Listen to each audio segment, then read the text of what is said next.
उसी की वजह से नाज इस टाइम शदीद गुस्से में नजर आ रही थी। रूट कहता है अगर तुमने ज्यादा लड़ाई की तो तुम्हारे हाथ कुछ नहीं आने वाला, सब वो लड़की ही ले जाएगी। नाज के डैड की एक फार्मास्यूटिकल कंपनी थी और सुनने में आया था कि उनके हाथ एक बड़ा इन्वेस्टर आ गया है जो अब उनकी कंपनी को खरीदना चाहता है और ऐसे वो लोग अमीर हो सकते हैं। पूरे रास्ते समझाने के बाद रूट नाज को उसके डैड के घर ले ही आता है। फिर दूसरी तरफ अब फाइनली हम नाज के डैड को देख लेते हैं। पिछले कई दिनों से इनके ऊपर एक ऐसा फॉर्मूला बनाने का जुनून सवार था जो किसी की भी जवानी उसे लौटा सकता था, यानी किसी बूढ़े इंसान को दोबारा से जवान बना सकता था, यहाँ तक कि मौत से हमेशा हमेशा के लिए बचा भी सकता था। आखिर जब वो फॉर्मूला बना लेता है तो उसे सबसे पहले अपने ही ऊपर टेस्ट करता है। एक ही घूंट में वो पूरी सीरम की बोतल पी गया था। बस उसके बाद तो चंद ही मिनट लगे और उस ओल्ड मैन के ऊपर एक जादू सा होने लगा। मुंह की झुर्रियां गायब हो गई, उसके मसल्स स्ट्रॉन्ग होने लगे, पूरी बॉडी की स्किन टाइट हो गई और दिखने में वो बिल्कुल जवान हो गया। इस टाइम वो अपनी उम्र से कम 20 साल छोटा लग रहा था। वो जब वॉशरूम में जाकर अपने आप को देखता है तो खुद एक मर्तबा शॉक रह जाता है। इस मेडिसिन के इतने अच्छे रिजल्ट्स मिल जाएंगे ये तो उसने खुद भी एक्सपेक्ट नहीं किया था। वो अपनी जवानी को एंजॉय कर रहा था, लेकिन इस बात से बेखबर था कि जितनी ही तेजी से इस दवाई ने उसके ऊपर असर किया था उतनी ही तेजी से वो उसकी बॉडी के अंदर साइड इफेक्ट पिला रहा था, जिसे हम उसकी कमर के ऊपर देख सकते हैं एलर्जी के तौर पर। वो अब जल्दी से अपनी वाइफ करीना के पास आता है, जो भी उसे एकदम से जवान देखकर शॉक रह जाती है।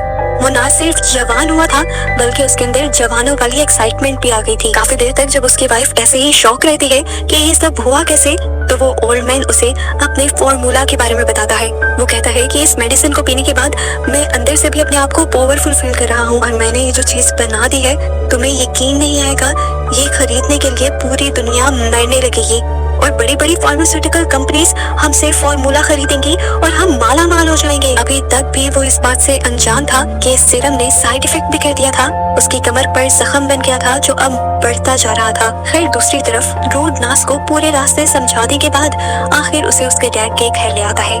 उसका वेलकम करने के लिए करीना खुद बाहर आई, लेकिन नाज ने उसे एक नजर नहीं देखा क्योंकि इस लड़की ने दोस्ती में धोखा दिया था, उसके ही डैड से शादी करनी थी। यहाँ पर माहौल काफी टेंस लगता है, जिसकी वजह से करीना भी उदास और परेशान हो जाती है। नाज का बेटा रेहान करीना से प्यार से मिलता है, पर नाज अपने बेटे को दूर करते हुए उसे वार्न करती है कि आइंदा के बाद उसे हाथ लगाने की या उससे कुछ भी लेने की जरूरत नहीं। नाज अंदर आती है तो सबसे पहले अपने भाई के कमरे में जाती है। उसका सुस्त भाई बस पूरा दिन अपने कमरे में बैठा गेम्स ही खेलता रहता था। उसे तो इस चीज की भी परवाह नहीं थी कि उसके डैड ने दूसरी शादी कर ली थी। ये सब लोग जाकर ड्राइंग रूम में बैठ जाते हैं और जैसे ही नाज के डैड ड्राइंग रूम के अंदर एंटर करते हैं, उन्हें देखकर सबका मुंह शौक से खुला का खुला रह जाता है। सब उन्हें पहचान तो रहे थे, लेकिन ये बात अभी उनकी भी समझ से बाहर थी कि एक ही रात में डैड जवान कैसे हो गए।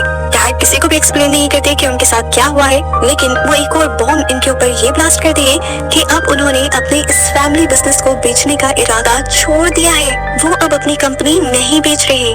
सारे उसके फैसले से नाखुश थे। सभी को एकदम से अमीर जो बनना था। बैंक यानी नाज का भाई तो रूम ही छोड़कर चला जाता है और डैड बाकी सब लोगों को बताते हैं, देखो मेरा फैसला बुरा नहीं है, अभी तो हमारी कंपनी लॉस में जा रही है, लेकिन मैंने जो बनाया है उसकी वजह से ये कंपनी दुनिया की सबसे प्रॉफिटेबल कंपनी बन जाएगी। वो सभी लोगों को अपना बनाया सीरम ऑफ इमॉर्टैलिटी दिखाते हैं, जो किसी को जवान भी कर सकता है तो किसी को मौत से भी दूर रख सकता है। रूम में बैठे हुए सभी लोग खामोश हो जाते हैं और करीना डैड यानी अपने हस्बैंड से कहती है, आपने तो मुझसे वादा किया था कि आप रिटायरमेंट ले लेंगे और हम एक सुकून वाली जिंदगी गुजारेंगे। तो वो करीना को जवाब देते हैं, अरे मैं तो जवान हो गया हूँ, अब हम काम भी करेंगे, पैसा भी कमाएंगे और लाइफ भी एंजॉय करेंगे, टेंशन मत लो तुम।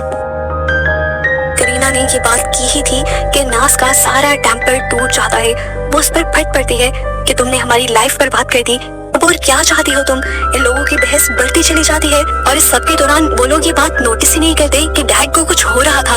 उनके पूरे मुंह पे इस तरह पसीने आ रहे थे जैसे किसी ने उनके ऊपर पानी गिरा दिया हो। एकदम से उनकी बॉडी के अंदर शदीद पेन होने लग जाता है।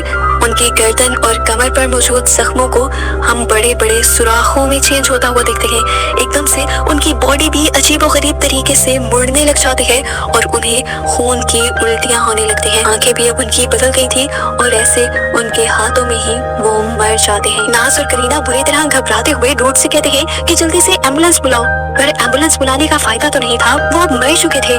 सभी लोग उदासी में डूब गए, लेकिन डैड तो दोबारा से जिंदा होकर खड़े हो गए। लेकिन अब वो इंसान नहीं रहे थे, वो बन चुके थे एक भयानक क्रिएचर यानी ज़ॉम्बी। उनकी आंखें बिल्कुल काली पड़ चुकी थी और अब वो नॉर्मल इंसान की तरह बिल्कुल भी एक्ट नहीं कर रहे थे। सभी लोग कंफ्यूज थे कि आखिर डैड को हो क्या गया। शोर की आवाज सुनकर उनका सर्वेंट भी यहाँ पर आ जाता है और एकदम से डैड की गर्दन पर हमला करते हुए दांतों से उसकी गर्दन का गोश्त उखाड़ लेते हैं। ऐसे ये सर्वेंट मर जाता है। जिसके बाद अब डैड ने हमला किया था उसी इन्वेस्टर पर जो उनसे बिजनेस डील करने के लिए अभी अभी यहाँ आए थे। वो आदमी अपने आप को हमले से तो बचा लेता है, लेकिन डैड के मुंह का सारा खून इस आदमी के ऊपर गिर जाता है। अब जाहिर सी बात है, सबको ये बात पता है कि ज़ॉम्बीज दूसरे इंसानों को अपने ब्लड के जरिए इन्फेक्टेड करते हैं, तो इस आदमी का भी ज़ॉम्बी में कन्वर्ट होना कंफर्म हो गया था।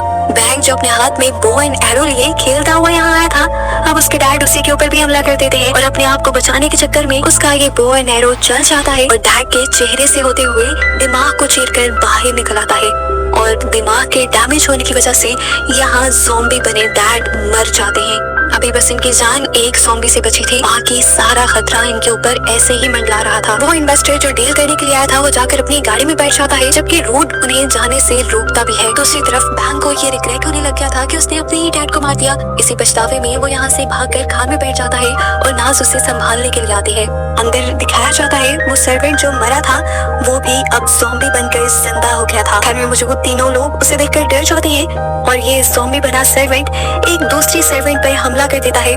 पहले उसके बाजू पर बाइट करता है और फिर उसकी गर्दन पर बाइट करते हुए उसे भी मारते हुए ज़ॉम्बी बना देता है। सीन कट होकर हमें दोबारा नाज और बैंक को दिखाया गया था। नाज जब बैंक को हौसला ही दे रही थी तभी अपने पीछे से उन्हें अजीब आवाज़ें सुनाई दी। देखने को मिला कि एक और लड़की जो कि ज़ॉम्बी बन चुकी थी वो दूसरी लड़की के ऊपर हमला कर रही थी।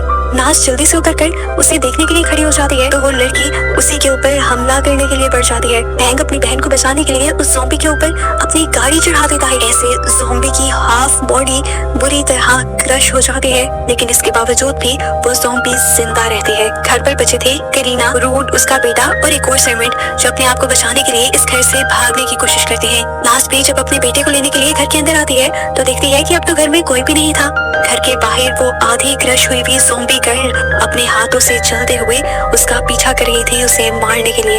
इधर अब हमें उस इन्वेस्टर को दिखाया जाता है जो भी पूरी तरह ज़ॉम्बी में बदल गया था।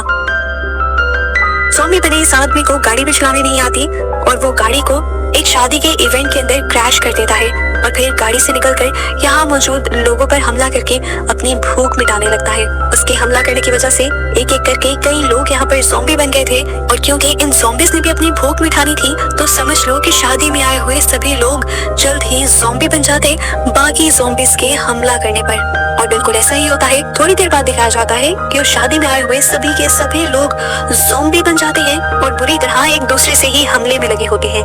इधर करीना वाला पूरा ग्रुप जो भाग रहा था अपने आप को बचाने के लिए वो गाड़ी तक पहुंचते ही है कि ज़ॉम्बी बना सर्वेंट दोबारा उनके पीछे आ जाता है। करीना नाज के बेटे को बचाने के लिए उसे पीछे कर देती है और खुद आगे हो जाती है, पर अपने आप को भी तो वो ज़ॉम्बी के हवाले नहीं कर सकती थी। वो कार के ही अंदर पड़ा हुआ एक टूल उठाते हुए ज़ॉम्बी के सर में मारती है, पर इससे भी ज़ॉम्बी को कुछ नहीं होता और थोड़ी देर बाद इनकी किस्मत चल जाती है। यहाँ बारिश होने लगती है जिसकी वजह से ये ज़ॉम्बी कमजोर हो जाता है और मौका पाकर ये लोग यहाँ से भाग जाते हैं। इसी सब के दौरान नाज भी रूट से कांटेक्ट करने में कामयाब हो गई थी। वो उनसे उनके बारे में पूछती है, वो सब कहते हैं कि हम ठीक हैं अभी। तो नाज उन सबसे कहती है कि वो करीबी किसी भी सेफ हाउस में चले जाएं ताकि कुछ देर बाद नाज और बैंक भी उनके पास आ सके। नाज ने जो घर बताया था ये सब भागकर उस घर में तो पहुंच गए, पर देखने को मिला कि ये घर भी चारों तरफ से ज़ॉम्बी से घिर चुका था। बड़ी मुश्किल से करीना, रूड और उसका बेटा तो घर के अंदर आ ही जाते हैं, पर सर्वेंट उनकी मारी जाती है ज़ॉम्बीज़ के हाथों। नाज और बैंक भी उस घर की तरफ ही बढ़ रहे थे। कार की स्पीड भी इन्होंने तेज रखी हुई थी और ये लोग पहुंच जाते हैं उसे ही बैंक्वेट के पास जहाँ पर वो शादी हो रही थी और जहाँ के पहले ही लोग सारे ज़ॉम्बी बन गए थे। वो सारे ज़ॉम्बी इनकी गाड़ी की आवाज से अट्रैक्ट हो जाते हैं और इनके पास कोई दूसरा रास्ता नहीं रहता कि ये ज़ॉम्बीज़ को ही कुचल दे। दूसरी तरफ वो बच्चा नोटिस करता है कि बाकी ज़ॉम्बीज़ भी इनकी तरफ आ रहे थे। वो अपने डैड और करीना को भागने को कहता है और ये लोग एक रूम में आ जाते हैं। इस दौरान दोबारा उनके पीछे एक ज़ॉम्बी आया भी था, पर रूड ने उसे धकेलते हुए इस रूम का दरवाजा बंद कर दिया था और अब वो अपना जख्मी हाथ देख रहा था। जान गया था कि वो भी जल्द ही बाकी सब